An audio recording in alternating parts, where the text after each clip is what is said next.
장누수 증후군에 대해서 말씀드릴 텐데, 장누수 증후군 들어보신 적 있으세요, 어머니? 없죠. 이게 비교적 조금 최근에 생긴 이론이라 좀 생소하실 수 있어요. 장누수 증후군은 말 그대로 장에서 누수가 일어난다는 얘기예요. 좀 말장난 같죠? 근데 왜 내 장에서 뭔가 새는 증상이 생기는 건지, 어떤 증상들이 나타날 수가 있는지 그런 것들을 알아보도록 하겠습니다. 먼저 소장의 구조에 대해서 좀 알아보실 필요가 있는데, 소장은 이렇게 육무라고 하는 작은 털처럼 생긴 구조물들이 굉장히 많이 나 있어서 면적을 굉장히 많이 늘려주고 있어요. 그래서 음식물이 최종적으로 분해가 돼서 내 몸으로 혈액으로 이렇게 흡수가 되게 바로 전 단계예요, 소장이. 그래서 또 소장의 겉에는 미생물들이 많이 살고 있고, 미생물들이 약 몇 개가 살고 있을까요? 대략 짐작 가는 수가 있으신가요? 미생물들이 몇 개나 살고 있을까? 많이 살고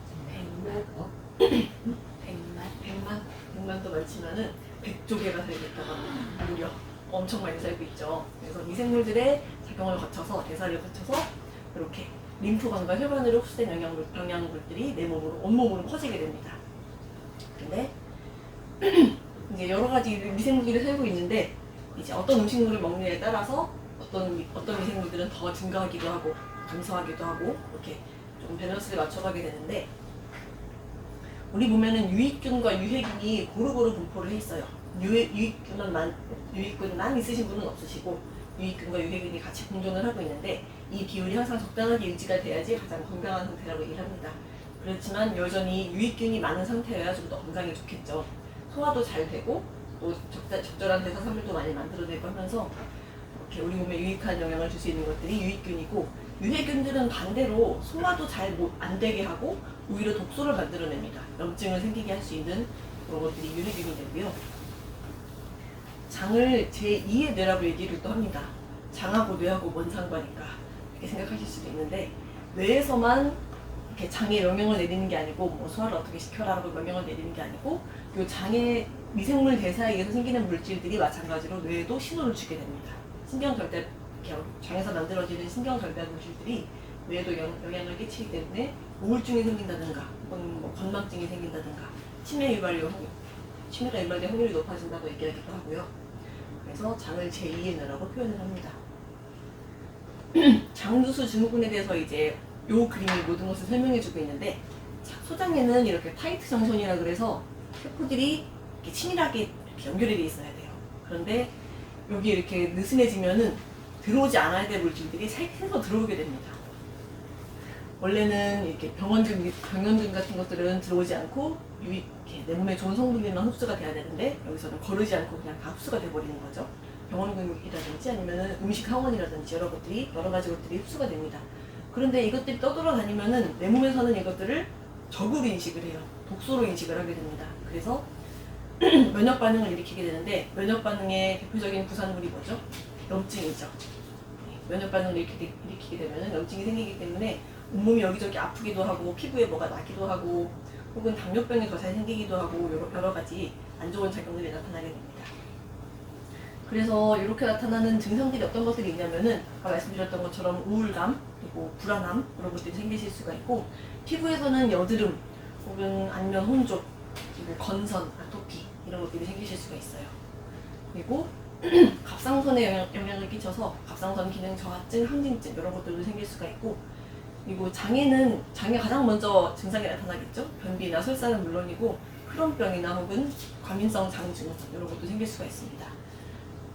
그리고 부신 피로 증후군을 유발을 해서 괜히 아무것도 안 했는데 안성 피로가 몰려오는 이런 증상을 유발하기도 하고요. 류마티스나 섬유근통 같은 것들을 만들기도 합니다. 그리고 이유 없이 감기가 잘 걸리는 그런 증상도 생길 수가 있고요. 이렇게 장누수 증후군의 증상이 굉장히 많이 있습니다.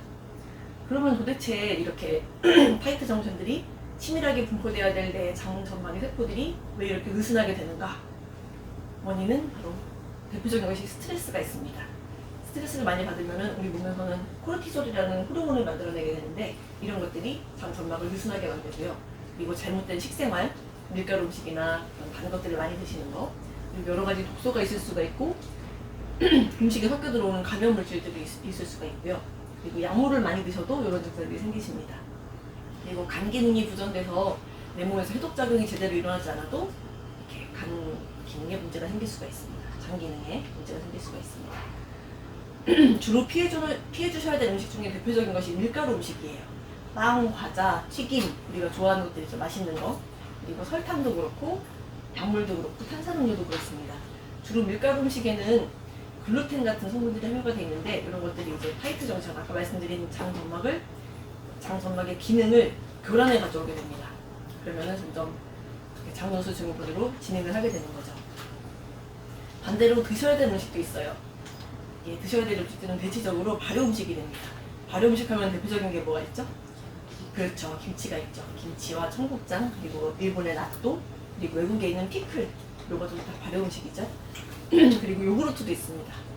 밀도, 요구르트도 유산균이 굉장히 많이 들어있고요. 이런 것들을 많이 드셔주시면 좋고, 이런 것들을 챙겨 먹기가 힘들다 하시면은 저희 한의원에도 이렇게 프로바이오틱스 유산균 제제를 잘 구비하고 있으니까는 그것도 활용하실 수 있겠습니다. 그리고 본격적으로 내가 이런 장누수 증후군을 좀 치료해보고 싶다 하시면은 기존에 있는 독소들을 좀 빼내고, 독소들을 좀 말려내고 혹은 배출시켜내고, 그 다음에 유익균들을 늘어나게 할 수 있는 효소 처방을 받을 수 있는 새싹 프로젝트도 있어요.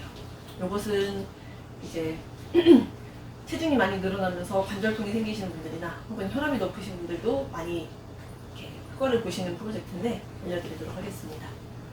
주로 준비기와 금식기, 회복기 3단계로 나뉘어요. 준비기에서는 장과 간에 있는 독소들을 배출해내는 작용을 하게 되고, 금식기에는 이제 금식을 하시면서 내 몸에 유익균들이 많이 자리 잡을 수 있게끔 효소를 처방받게 됩니다. 그리고 회복기에는 음식을 이제 한 가지씩 드시면서 추가적으로 드시면서 어떤 것들이 내 몸에 알러지로 작용하게 되는지, 어떤 것들이 내 몸에서 독소로 인식을 하는지 그런 것들을 또 가려내실 수가 있어요. 기존에 내가 모르던 알러지를 발견하시는 경우도 많고요. 그렇습니다. 간 청소는 왜 하느냐면은 간이 우리 몸에 필터 작용을 하기 때문에 그래요. 각종 독소들을 걸러주고 또 우리가 먹는 음식물들을 대사를 제대로 해가지고 우리 몸에서 활용할 수 있는 영양분으로 이렇게 만들 수 있게끔 하게 되는데, 그런 필터가 이렇게 불순물이 껴있다거나 혹은 기능이 저하되어 있다거나 그러면은 우리 몸에 혈액이 맑아지지를 못하겠죠. 때문에 간 청소를 하시는 게 1단계가 됩니다.